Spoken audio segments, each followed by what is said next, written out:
Hi hello everyone. So focus lighting पे आज हम डिस्कशन करेंगे, कौन कॉल एनालिसिस करेंगे इस कंपनी का। इनके रिजल्ट फोर्थ क्वार्टर के अच्छे रहे थे और पूरा FY24 भी अगर आप देखोगे तो इस कंपनी ने काफी अच्छा परफॉर्म किया है। 33% की सेल्स ग्रोथ रही है कंपनी की। मार्जिन में थोड़ा सा एक्सपेंशन हुआ है, 20% से 21% पे मार्जिन आए हैं कंपनी के। एंड नेट प्रॉफिट भी ओवरऑल 70% से ग्रो हुआ है इस कंपनी का। तो रिजल्ट पूरे FY24 में कंपनी ने काफी अच्छे रिपोर्ट किए हैं। जो इनका अगर आप मॉडल देखोगे तो एक जो इनका वर्टिकल है रिटेल वाला, वो थोड़ा सा स्टेबल है। उसमें थोड़ी सी स्टेबिलिटी है। बाकी की जो वर्टिकल्स है वहां पे कंपनी लगातार काम कर रही है। अपने बिजनेस को सस्टेनेबली ग्रो करने के ऊपर इनका आज के टाइम पे फोकस है। अब इस बिजनेस में प्रॉब्लम क्या है कि ये एक माइक्रो कैप कंपनी है। अराउंड 1000 करोड़ के आसपास का मार्केट कैप है इस कंपनी का। तो इनमें आपको आप रेवेन्यू में सस्टेनेबिलिटी प्रिडिक्ट मतलब एक्सपेक्ट नहीं कर सकते। आपको हमेशा ऐसा दिखेगा कि एक क्वार्टर या दो क्वार्टर इस कंपनी का, इस बिजनेस का ऐसा आएगा जहां पे इनके रेवेन्यू में डिप आएगा, मार्जिन में डिप आएगा, प्रॉफिटेबिलिटी में डिप आ सकता है। सो उसके लिए हमको रेडी रहना है। इंपॉर्टेंट चीज क्या है कि इस बिजनेस का डायरेक्शन देखना है हमको, कि मैनेजमेंट जो बोल रहा है, आगे का जो उन्होंने आउटलुक दिया है, उस पे एग्जीक्यूशन पे कैसा काम चल रहा है बिजनेस का, तो वो हमको ट्रैक करना है। एंड अभी कॉन कॉल में हम वही देखेंगे कि FY25 के लिए मैनेजमेंट का क्या गाइडेंस है, किन चीजों पे मैनेजमेंट फोकस कर रहा है, एंड एज एन इन्वेस्टर हम क्या एक्सपेक्ट कर सकते हैं इस स्टॉक से। So first of all management ने एक बेसिक बैकग्राउंड दिया है अपने बिजनेस का। लाइक 2008 में ये कंपनी स्टार्ट हुई थी। जर्मनी में एक बहुत बड़ा रिटेल एग्जीबिशन होता है, वहां पे इन्होंने पार्टिसिपेट किया था और कंपनी वहीं से स्टार्ट हुई थी। बिजनेस वगैरह आना स्टार्ट हुआ था इनको इनिशियल लेवल पे। देन 2013 में एक इन्होंने छोटी सी फैक्ट्री सेटअप करी। 2015 में उसी फैक्ट्री में इन्होंने एक अपना खुद का लैब वहां पे सेटअप किया रिसर्च वगैरह के लिए। इसके बाद 2017 में कंपनी की लिस्टिंग हुई, SME लिस्टिंग हुई थी कंपनी की। और जो भी इन्होंने वहां से फंड रेज वगैरह किया, उसका इन्होंने 2018 के अंदर एक बहुत बड़ा फैक्ट्री वहां पे इन्होंने सेटअप किया अहमदाबाद के अंदर। 80,000 स्क्वायर फीट की ये फैक्ट्री है टोटल। देन 2021 में रेलवेज के साथ में ये एसोसिएट हुए ये रेलवे के साथ में। अभी तक अप्रूव्ड वेंडर नहीं बना है फोकस लाइटिंग। इनका टारगेट है फोकस लाइटिंग का कि अप्रूव्ड वेंडर इनको बनना है रेलवे का। बट अभी तक ये एसोसिएटेड है रेलवे से, थोड़ा बहुत बिजनेस आता है कंपनी का। देन 2021 में कंपनी मेन बोर्ड में लिस्टिंग हुई। तो ये इनका बेसिक बैकग्राउंड है। अगर आप बिजनेस मॉडल देखोगे तो चार वर्टिकल्स हैं इस कंपनी के। पहला है रिटेल का, दूसरा है रेजिडेंशियल, तीसरा है इंफ्रा और चौथा है रेलवे। ये चार मेन वर्टिकल्स हैं फोकस लाइटिंग के। कंपनी क्या कह रही है कि अगले साल हम एक नया वर्टिकल ऐड करने को प्लान कर रहे हैं और वो वर्टिकल है ट्रेड। सो कंपनी कह रही है लाइटिंग इंडस्ट्री में सबसे बड़ा वर्टिकल जो है वो ट्रेड का है, और इसी के अंदर ये एंटर करने का प्लान कर रहे हैं अगले साल तक। अब ये ट्रेड वाला क्या है, अगर हम ब्रीफ में समझे तो जैसे आपने देखा है पॉलीकैब की जो लाइटिंग का बिजनेस है, या फिर आपका हैवेल्स का लाइटिंग का बिजनेस है, पैनासोनिक है, फिलिप्स है। ये जो B2C वाला मॉडल है इनका, जिसमें ये रिटेल के थ्रू डायरेक्ट कंज्यूमर्स को अपने लाइटिंग प्रोडक्ट सेल करते हैं, वही वाला मॉडल, वही वाला सेगमेंट के अंदर एंटर करने का टारगेट कर रहा है फोकस। तो फोकस का अभी तक जो बिजनेस है वो B2B है, लेकिन ये जो इनका सेगमेंट रहेगा ये B2C सेगमेंट रहेगा। अब इसमें क्या रहेगा, क्या डिफरेंट प्रोडक्ट्स ये लेकर के आ रहे हैं, क्या टेक्नोलॉजी लेकर के आ रहे हैं, कैसा ओवरऑल मार्केट कैप्चर करने का इनका प्लान है, वो हम आगे अभी डिटेल में देखेंगे। सो कंपनी ने थोड़ा सा अपना ब्रीफ दिया हुआ है कि किन किन सेगमेंट्स में उनको किस तरीके की परफॉर्मेंस रही है। तो कंपनी का कहना है कि हमने हमेशा से इस चीज को बोला है कि हमारी जो कंपनी है वो लाइटिंग नहीं, एक टेक्नोलॉजी कंपनी है। टेक्नोलॉजी पे बहुत ज्यादा फोकस रहता है इस कंपनी का। एंड इनके बहुत सारे प्रोडक्ट्स के इनके पास में पेटेंट्स हैं। अब पेटेंट्स क्यों हैं? बिकॉज ये टेक्नोलॉजी इस तरीके के लेके आते हैं इंडस्ट्री में जो हर एक सेगमेंट में एक तरीके का डिसरप्शन क्रिएट करता है। तो उसके लिए बहुत जरूरी है इनके लिए कि ये पेटेंट वगैरह उस प्रोडक्ट का वो बनाए। तो जैसे कंपनी ने एग्जांपल दिया है, अगर आप रिटेल सेगमेंट के अंदर देखो तो दो तरीके की लाइटिंग होती है। रिटेल में इनके क्लाइंट्स कैसे होते हैं, जैसे आप फैशन रिटेलर्स में जाते हो, जैसे आप टाटा के स्टोर्स हैं, रिलायंस के स्टोर्स हैं। तो वही वही रिटेलर्स इनके इस कंपनी के क्लाइंट है इस सेगमेंट के अंदर, रिटेल वाले वर्टिकल के अंदर। तो उसमें कंपनी कह रही है कि दो तरीके की लाइटिंग होती है। पहला लाइटिंग होता है जहां पे जो लाइट है वो डायरेक्टली उस ऑब्जेक्ट के ऊपर आता है। जैसे जो भी कोई ड्रेस है, कोई फैशन का जो प्रोडक्ट है उसके ऊपर आता है। अब वहां पे कंपनी कह रही है नॉर्मल लाइटिंग में प्रॉब्लम क्या होता है कि उस ऑब्जेक्ट के ऊपर लाइट तो आ रही है, लेकिन उसमें बहुत ज्यादा स्पिल ओवर हो रहा है। मतलब उस ऑब्जेक्ट के अलावा भी बाकी जगह पे लाइट जो है वो स्पिल ओवर हो रही है। वीजा वीज कंपनी कह रही है कि हमारे जो लाइटिंग प्रोडक्ट्स होते हैं उसमें हम 90% तक स्पिल ओवर को कंट्रोल करते हैं। मतलब एक कंपनी को, एक रिटेलर को जिस पर्टिकुलर प्रोडक्ट या ऑब्जेक्ट के ऊपर अपने लाइट को शो करना है, तो उसको हम 90% तक उसको अच्छे से कंट्रोल कर सकते हैं। और ये एक बहुत बड़ा डिफरेंशिएटर क्रिएट करता है इनके प्रोडक्ट्स में और बाकी कंपनीज के प्रोडक्ट्स में। इसीलिए कंपनी कह रही है कि इस तरीके के प्रोडक्ट क्योंकि हम लेकर के आते हैं मार्केट में, बिकॉज ऑब्वियसली आप खुद सोचो कि रिटेलर की भी कॉस्ट बच गई, बिकॉज उसको अगर पहले ज्यादा लाइट्स यूज करनी पड़ रही है, वीजा वीज अगर ये कंपनी कुछ इस तरीके की टेक्नोलॉजी के साथ में उसको लाइट प्रोवाइड कर रही है, तो उसकी खुद की भी कॉस्ट बच रही है, वो कम लाइट्स के साथ में ज्यादा इफेक्टिव रिजल्ट्स उसको मिल रहे हैं। तो कंपनी वही कह रही है कि इसीलिए हमें पेटेंट्स वगैरह करवाने पड़ते हैं हमारे प्रोडक्ट्स के। और इसीलिए हमारा बार बार ये कहना है कि हम टेक्नोलॉजी कंपनी है रेदर देन एक लाइटिंग कंपनी है। देन कंपनी कह रही है कि यही काम हमने इंफ्रा वगैरह और बाकी सेगमेंट्स के अंदर भी किया है, टेक्नोलॉजी पे काफी ज्यादा ध्यान रखते हुए, एफर्ट वगैरह डालते हुए। उसके बाद कंपनी बोल रही है कि ग्लेयर रेशियो जो होता है लाइट्स का, उसके ऊपर भी हमारा बहुत ज्यादा फोकस रहता है, बहुत ज्यादा काम किया है हमने उस पर। तो ग्लेयर रेशियो क्या होता है बेसिकली, बहुत सारी ऐसी लाइट्स आपने देखी होगी जिसमें हमारे आईज को यूजली बहुत ज्यादा हर्ट करती है। जैसे फॉर एग्जांपल अगर आप रात के टाइम पे देखो, तो जो कार्स की जो हेडलाइट्स होती है, कई बार ऐसी ऐसी लाइट्स होती है वहां पे जो सडनली आपके आपके आईज पे थोड़ा सा पेन क्रिएट करती है, थोड़ा सा इरिटेशन क्रिएट करती है। तो उसी को ग्लेयर रेशियो बोला जाता है। फोकस लाइटिंग का कहना है कि हमारी जो लाइट्स होती है, हम जो लाइट्स मैन्युफैक्चर करते हैं, जो बनाते हैं, उनमें ग्लेयर रेशियो इंडस्ट्री में वन ऑफ द लोएस्ट होती है। तो अगेन ये भी एक बहुत बड़ा डिफरेंशिएटर है। एंड कंपनी कह रही है कि जो टेक्नोलॉजी हम यूज कर रहे हैं वो वर्ल्ड में बहुत कम जगह पे अवेलेबल है। एंड इसीलिए हमें काफी ज्यादा कॉन्फिडेंस है कि सिर्फ इंडिया में ही नहीं, जहां जहां हम एंटर करेंगे वहां पे हमें अच्छी खासी ग्रोथ मिलेगी। लाइक इनका मिडिल ईस्ट में भी थोड़ा बहुत बिजनेस है आज के टाइम पे। देन रेलवे के साथ में इनका काम चल रहा है अभी करंटली। तो रेलवे के अगेन वो ये अप्रूव्ड वेंडर नहीं है, बट कुछ सेगमेंट्स में, कुछ प्रोडक्ट्स में इनका काम चल रहा है। जैसे ये वंदे भारत जो ट्रेन है रेलवे की, उसके लिए इन्होंने खुद से इनिशिएटिव लिया है। तो कंपनी का कहना है कि वंदे भारत की जो आप रीडिंग लाइट देखते हो, जो पैसेंजर के बिल्कुल ऊपर होती है, उसमें भी कुछ प्रॉब्लम होता है, लाइट्स की क्वालिटी इतनी अच्छी नहीं होती है। तो ये इश्यूज इन्होंने खुद से आइडेंटिफाई करके रेलवे को अप्रोच किया है और खुद से एक नया प्रोडक्ट डिजाइन किया है लाइटिंग का ही वंदे भारत के लिए, जिसके लिए इन्होंने रेलवे को अप्रोच किया है। अब रेलवे ने क्या किया है, लास्ट मंथ में इनको प्रोविजनल अप्रूवल दिया है उस प्रोडक्ट का जो इन्होंने रेलवे को शो किया है। और अभी अगले 3 महीने तक रेलवे उसको टेस्ट करेगा। उसके बाद अगर वो सक्सेसफुल रहता है, तो उसके बाद जो है वो ये रेगुलर सप्लाई कर सकते हैं वंदे भारत को। अभी ये सिर्फ वंदे भारत की एक ही बोगी के लिए इस प्रोडक्ट को मैन्युफैक्चर सप्लाई कर रही है रेलवे को। अगर ये सक्सेसफुल रहता है, 3 महीने का टेस्ट पीरियड चल रहा है, रेलवे इसको चेक कर रहा है अभी, तो उसके बाद ये रेगुलर सप्लाई कर सकते हैं रेलवे को। तो ये इनका अभी रेलवे के साथ में काम चल रहा है। देन अगर आप इनका क्लाइंट लिस्ट देखोगे तो काफी स्ट्रॉन्ग क्लाइंट लिस्ट है कंपनी का। ऑटोमोबाइल में जो रिटेलर्स हैं, उनको जो उनमें अगर आप इनका क्लाइंट लिस्ट देखोगे तो मर्सिडीज है, ऑडी है, वोल्वो है, बीएमडब्ल्यू है, बॉश है, साइट्रॉन है, ये सारे इनके क्लाइंट्स हैं। प्लस इसके अलावा भी अगर हम रिटेल सेगमेंट में देखें तो रिलायंस है, टाटा है, लेंसकार्ट है, जॉकी है, तो ये सारे, एप्पल है, तो ये सारे इस कंपनी के क्लाइंट्स हैं। इससे हमको क्या समझ आता है कि कंपनी के प्रोडक्ट्स में कहीं ना कहीं क्वालिटी वाइज एक काफी अच्छा एक अच्छा पॉइंट है, बिकॉज ये सारे काफी स्ट्रॉन्ग ब्रांड्स हैं। एंड इतनी छोटी कंपनी के साथ में अगर ये सारे ब्रांड डील कर रहे हैं, तो इट मीन्स कि इनके प्रोडक्ट में कहीं ना कहीं क्वालिटी वाइज कुछ ना कुछ अच्छा कर रही है कंपनी, टेक्नोलॉजी वाइज कुछ ना कुछ अच्छी सर्विसेज इनको प्रोवाइड कर रही है। That could be the reason कि इतना स्ट्रॉन्ग क्लाइंट लिस्ट है इस कंपनी का। देन कंपनी कह रही है कि इंफ्रा में भी काफी सारे प्रोडक्ट्स चल रहे हैं, प्रोजेक्ट्स पे हमारा काम चल रहा है। जैसे सूरत में पोर्ट के ऊपर काम कर रही है कंपनी, दिल्ली एयरपोर्ट है, सेंट्रल विस्टा है, सेंट्रल सेक्रेटरीट है, आईटीसी का इन्होंने शंघाई में काम किया है। तो ये सारा इंफ्रा प्रोजेक्ट में काम चल रहा है कंपनी का। इस फाइनेंशियल ईयर में रिटेल वाला जो वर्टिकल है कंपनी का, उसमें ग्रोथ थोड़ी सी कम हुई है।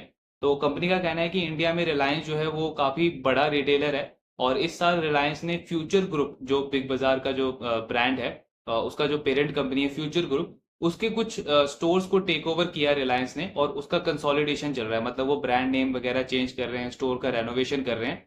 तो उस चीज की वजह से कंपनी कह रही है कि हमारा रिटेल सेगमेंट का ग्रोथ इस फाइनेंशियल ईयर में बहुत अच्छा नहीं रहा है। लेकिन कंपनी का कहना है कि ओवरऑल हमें इसमें कोई मेजर प्रॉब्लम नहीं लगता है। मिडिल ईस्ट में जो हमारा बिजनेस चल रहा है रिटेल का, वो बहुत ज्यादा बूम कर रहा है, और हम काफी ज्यादा कॉन्फिडेंट है कि इंडिया में भी इसका अच्छा खासा डिमांड रहने वाला है इस फाइनेंशियल ईयर के अंदर।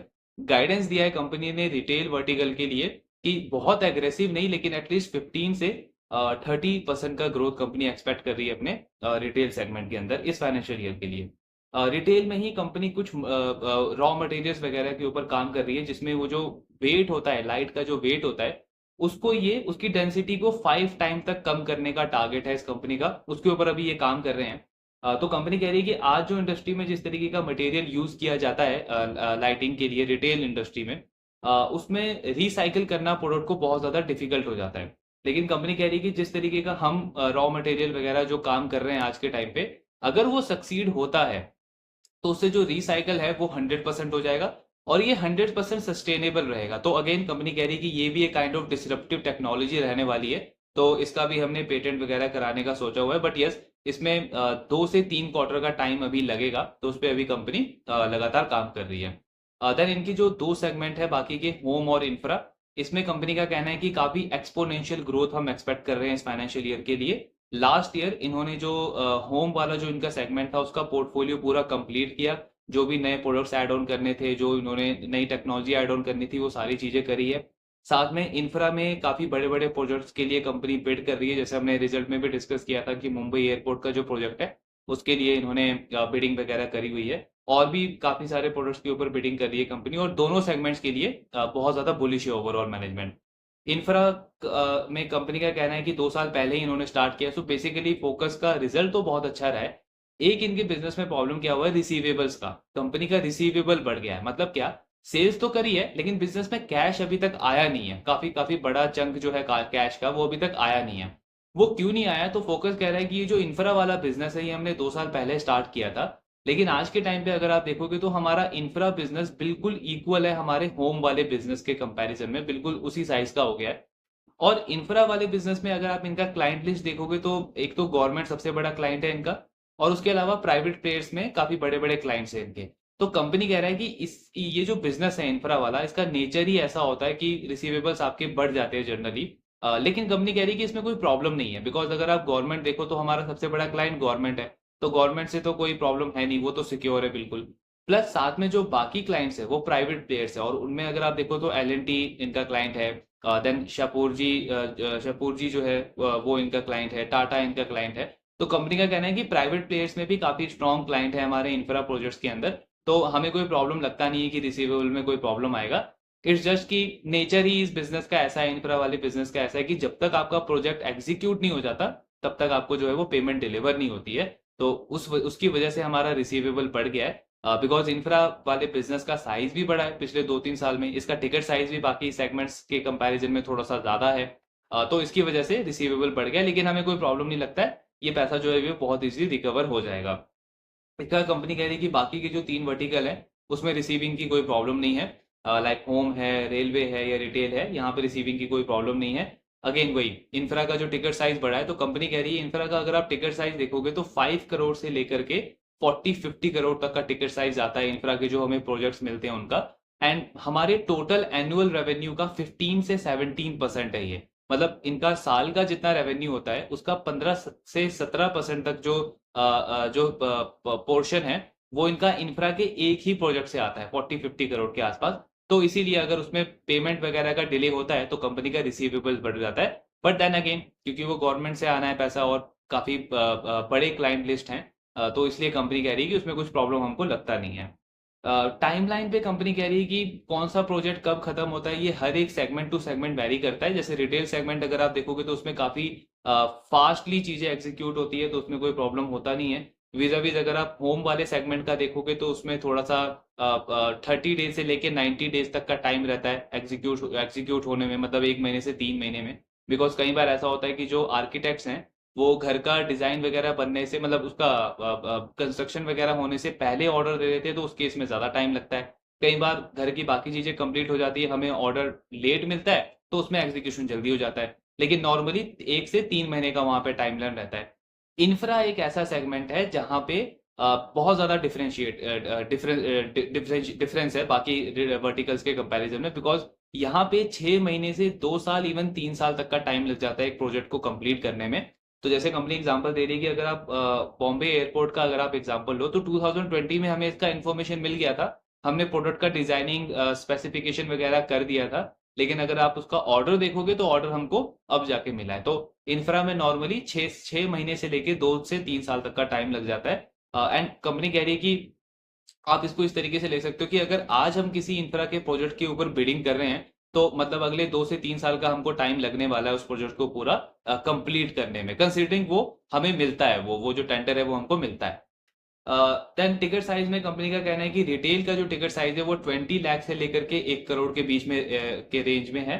कुछ ऐसे जो लार्ज फॉर्मेट स्टोर्स होते हैं वहां पे टिकट साइज ये 4 करोड़ 5 करोड़ तक भी जाता है। होम वाले सेगमेंट में कंपनी का टिकट साइज जो है वो 3 से 5 करोड़ के बीच में जाता है। ऑटोमोबाइल जो इंडस्ट्रीज है उसमें जनरली 20 से 50 लाख का रहता है, लेकिन जो मर्सिडीज के लिए जो ये लाइटिंग का काम करते हैं उनके शोरूम में, उसमें टिकट साइज कंपनी का 50 लाख से 1 करोड़ तक का जाता है। और अगेन इंफ्रा में इनका मिनिमम टिकट साइज 50 करोड़ है और मैक्सिमम ये 40-50 करोड़ तक जाता है। कंपनी कह रही है कि जो हमारा होम वाला बिजनेस है उसको आप क्वार्टर ऑन क्वार्टर कंपेयर मत करो, आप अगर उनको वाई वाई बेसिस पे कंपेयर करोगे तो आपको एग्जैक्ट ट्रेंड दिखेगा। वाई वाई बेसिस पे 100% ग्रोथ आई है हमारे होम वाले बिजनेस में।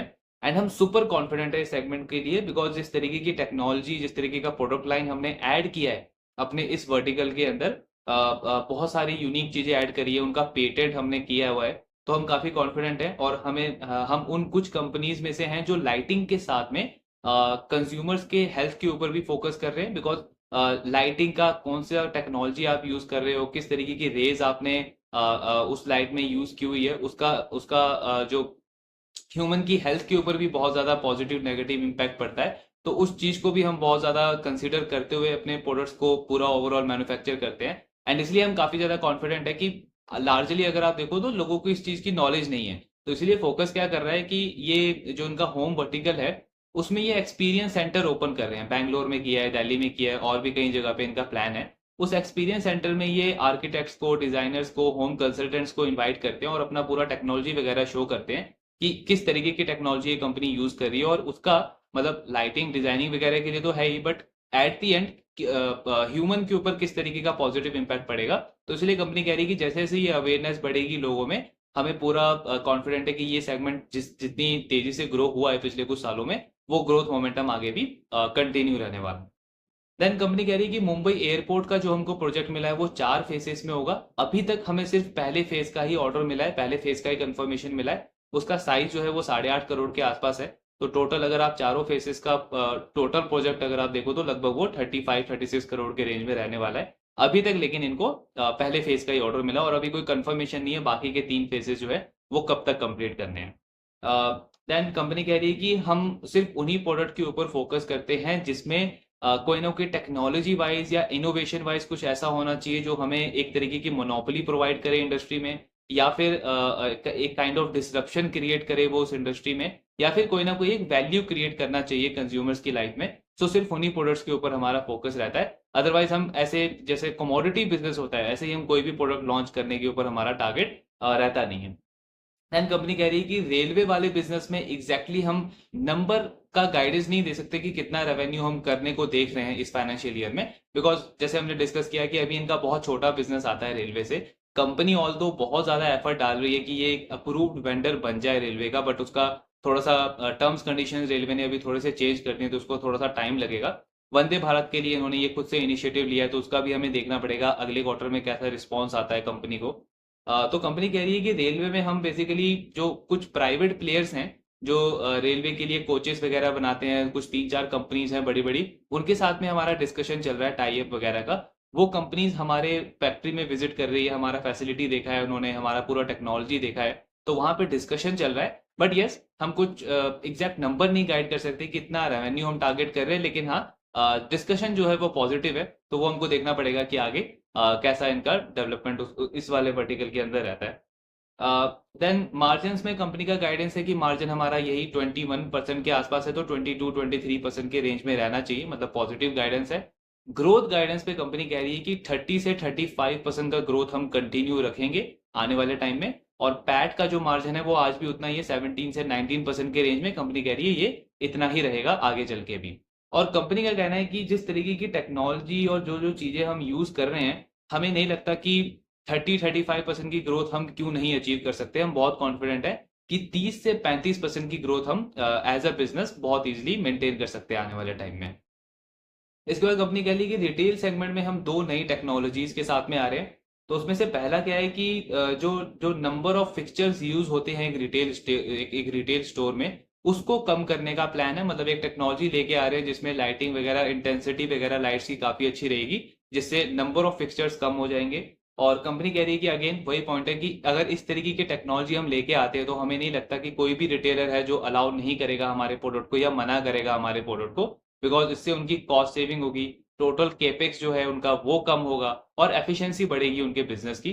तो अगेन विन विन सिचुएशन है, और इसका भी हम पेटेंट कराने को देखेंगे तो ये काफी पॉजिटिव डेवलपमेंट हम रिटेल सेगमेंट के लिए लेके आ रहे हैं। देन इंफ्रा में कंपनी कह रही है कि बहुत सारे गवर्नमेंट प्रोजेक्ट्स के ऊपर हमारा काम चल रहा है। जैसे सूरत फोर्ट के ऊपर चल रहा है, बीच प्रोजेक्ट है गवर्नमेंट का, उसके ऊपर काम चल रहा है इनका, बहुत सारे डैम्स के ऊपर काम कर रही है कंपनी, एंड कुछ गवर्नमेंट की हेरिटेज बिल्डिंग्स वगैरह है उस पर भी इनका काम चल रहा है। तो पाइपलाइन इंफ्रा वाले प्रोजेक्ट्स की भी काफी स्ट्रांग है, और साथ में वो जो मुंबई का जो एयरपोर्ट है उसका प्रोजेक्ट तो उनको मिला ही हुआ है।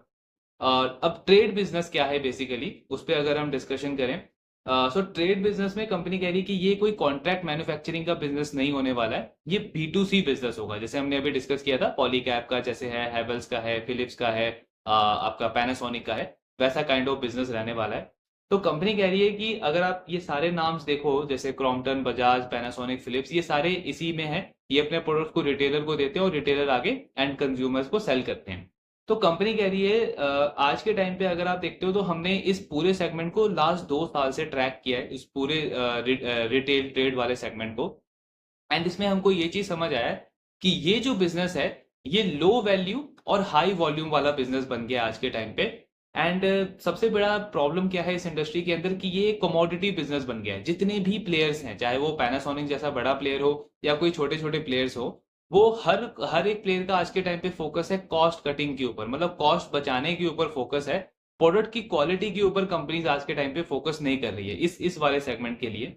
एंड कंपनी कह रही है कि प्रोडक्ट की क्वालिटी में कॉम्प्रोमाइज हो रहा है। जैसे इन्होंने एक एग्जांपल दिया, अगर आप देखोगे तो एक जो नॉर्मल ट्यूबलाइट होती है, ओरिजिनली उसका जो साइज है वो 4 फीट के आसपास होता है, लेकिन कंपनी कह रही है कि ये जो बाकी के प्लेयर्स हैं इनका कॉस्ट कटिंग के ऊपर इतना ज्यादा फोकस है कि उस साइज को इन्होंने रिड्यूस कर करके 2.5 से 3 फीट तक का कर दिया आज के टाइम पे, बिकॉज अगेन फोकस वही है, कॉस्ट कट करना है, क्वालिटी पे इतना ज्यादा फोकस है नहीं।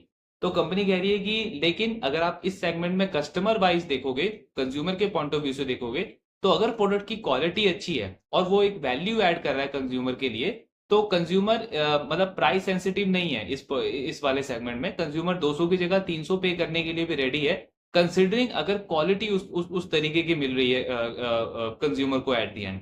एंड कंपनी कह रही है कि क्वालिटी इस तरीके तक कम हो गई है इस वाले सेगमेंट में कि अगर पैनासोनिक का जो बल्ब है या हेवल्स का जो बल्ब है, अगर इसमें आप इनका ब्रांड नेम हटा दो, इनका अगर आप लोगो हटा दो, तो सारे प्रोडक्ट्स आपको सिमिलर लगेंगे, बिकॉज क्वालिटी वाइज कंपनीज का इतना ज्यादा फोकस ही नहीं है। तो ये एक सबसे बड़ा पॉइंट कंपनी कह रही है। एंड कंपनी कह रही है कि इसी वजह से अगर आप देखोगे तो इनमें इन कंपनीज की जो ग्रोथ है वो काफी ज्यादा कम हुई है। जैसे इन्होंने एग्जांपल दिया, फिलिप्स का जो बहुत बड़ा बिजनेस है लाइटिंग का, वो इंडिया से आता है, और फिलिप्स का इंडिया का जो लाइटिंग का बिजनेस है वो 10% से डिक्लाइन हुआ है इस फाइनेंशियल ईयर के अंदर। तो कंपनी कह रही है कि ये एक बहुत बड़ा एग्जाम्पल है कि कहीं ना कहीं ग्रोथ में प्रॉब्लम आ रही है इन कंपनी को।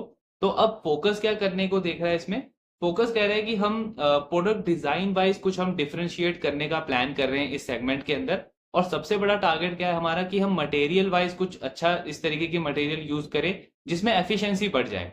तो कंपनी कह रही है कि यूजुअली अगर आप असेंबल करने को देखोगे तो ये जो लाइटिंग प्रोडक्ट्स होते हैं इनको असेंबल करने में 4 से 6 मिनट का एवरेज टाइम लगता है।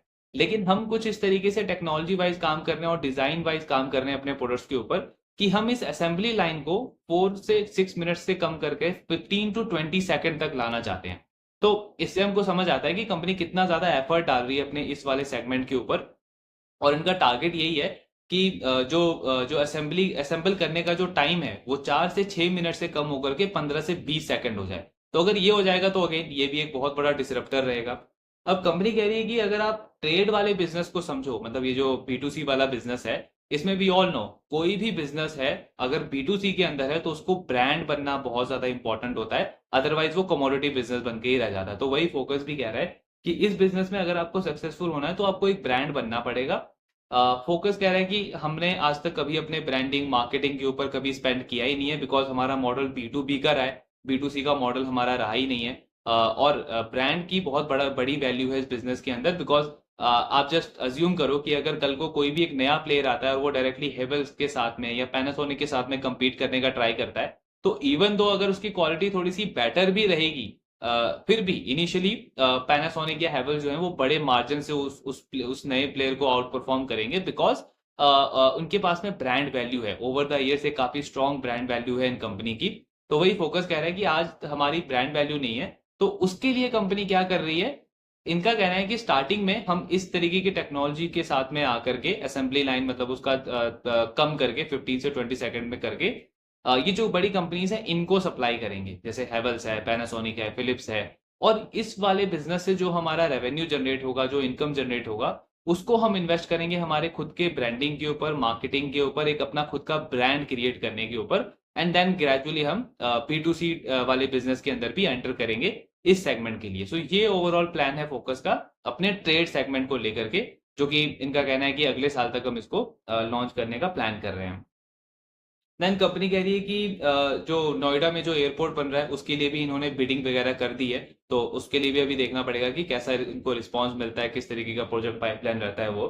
कंपटीशन वाइज कंपनी का कहना है कि जो चाइना से जो इंपोर्ट करती है कंपनीज, उससे उनसे हमें कोई भी कंपटीशन नहीं है।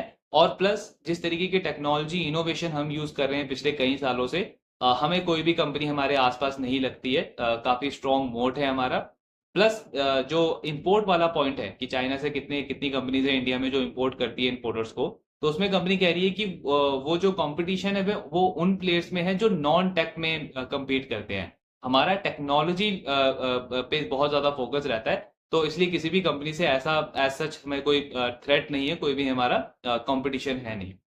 देन इनका कहना है कि ये जो ट्रेड वाला बिजनेस है इससे हमको नहीं लगता कि हमारे मार्जिन में कोई इरोजन होगा, बिकॉज 300 से 400 करोड़ का ये ओवरऑल वॉल्यूम रहने वाला है। आज इस कंपनी का फोकस क्या है कि सप्लाई लाइन के ऊपर ये काम कर रहे हैं, वही जो 4 से 6 मिनट का असेंबल टाइम है उसको ये कम करके 15 से 20 सेकंड करने का प्लान कर रहे हैं। एंड ये ओवरऑल सप्लाई लाइन अपनी क्रिएट कर रहे हैं कि 300 से 400 करोड़ की जो बड़ी सप्लाई है वो ये अपने बड़े क्लाइंट्स को प्रोवाइड कर पाए टाइमलाइन के ऊपर। तो उसके ऊपर आज कंपनी काम कर रही है। सो ये ओवरऑल कौन कौन एनालिसिस था फोकस लाइटिंग का। रिजल्ट बहुत अच्छे हैं। हमको ये समझ आता है कि इनका एक जो मॉडल है रिटेल वाला वो स्टेबल है, लेकिन हाँ अब उसमें क्योंकि इनका क्लाइंट बेस मतलब डिपेंडेंसी बहुत ज्यादा है एक दो क्लाइंट्स के ऊपर, जैसे रिलायंस का इस साल थोड़ा सा कंसोलिडेशन का फेस रहा, तो कंपनी का रिटेल वाला बिजनेस थोड़ा सा स्ट्रगल किया। तो वो हमको देखना पड़ेगा कि उसकी स्टेबिलिटी कैसे रहती है। लेकिन जो बाकी के 3 वर्टिकल्स हैं, स्पेशली इनका रेलवे वाला और ये इंफ्रा और होम वाला, इस पे देखना पड़ेगा कि कंपनी ने ये जो गाइडेंस दिया है, जो नई टेक्नोलॉजी लेकर के आ रहे हैं, जो नया एग्जीक्यूशन प्लान है कंपनी का, वो किस तरीके का रहता है। बिकॉज अगर इसको ये सही से एग्जीक्यूट कर पाए, तो बिकॉज अगर आप कंपनी का साइज देखोगे तो हार्डली 1000 करोड़ के आसपास का मार्केट कैप है इस कंपनी का। तो अगर इनको इंफ्रा वाले सेगमेंट के अंदर आप अज्यूम करो 2-3 बड़े प्रोजेक्ट्स मिल जाते हैं, रेलवे का अगर ये कंपनी अप्रूव्ड वेंडर बन जाता है, तो एक बहुत बड़ा रेवेन्यू पूल जो है वो इस कंपनी के लिए आ जाएगा और एक बहुत अच्छी ग्रोथ इस कंपनी के लिए आ सकती है अगले 2-3 साल के अंदर, जहां पे ये ऑब्वियसली शेयर होल्डर्स इन्वेस्टर्स के लिए भी एक अच्छा रिटर्न क्रिएट कर सकते हैं। लेकिन हाँ, उसके लिए ट्रैक करना जरूरी है। एंड वो पॉइंट है कि इनके इनके रेवेन्यू में आपको स्टेबिलिटी आप एक्सपेक्ट नहीं कर सकते। बीच बीच में ऐसे क्वार्टर्स आपको देखने को मिलेंगे जहां पे इनके रेवेन्यू में डिक्लाइन आएगा, मार्जिन प्रॉफिटेबिलिटी के नंबर्स में हिट आएगा। लेकिन हमको ट्रैक वही करना है कि मैनेजमेंट जो बोल रहा है उसका एग्जीक्यूशन किस तरीके का रहता है। टेक्नोलॉजी वाइज कंपनी जो चीजें कह रही है अगले 2-3 क्वार्टर के अंदर इनको हर एक सेगमेंट के अंदर जो लॉन्च करना है, उस पे किस तरीके का काम रहता है। बिकॉज अगर वो एग्जीक्यूशन अच्छा रहा तो अगेन वही पॉइंट है, एक दो ऑर्डर से भी एक बहुत बड़ा रेवेन्यू पूल इस कंपनी के लिए क्रिएट हो सकता है। और स्टॉक भी अगर आप देखो तो हार्डली 26-27 के पी मल्टीपल पे स्टॉक ट्रेड कर रहा है। ग्रोथ गाइडेंस आगे 30-35% का है, तो अनडाउटेडली एक इंटरेस्टिंग अपॉर्चुनिटी बनती है इस स्टॉक में। और बाकी आगे बिजनेस तो हम ट्रैक करते रहेंगे कि किस तरीके की डेवलपमेंट रहती है। सो ये ओवरऑल एनालिसिस था फोकस लाइटिंग के ऊपर। आपके जो भी डाउट्स हैं do let me know in the comment box. Thank you very much.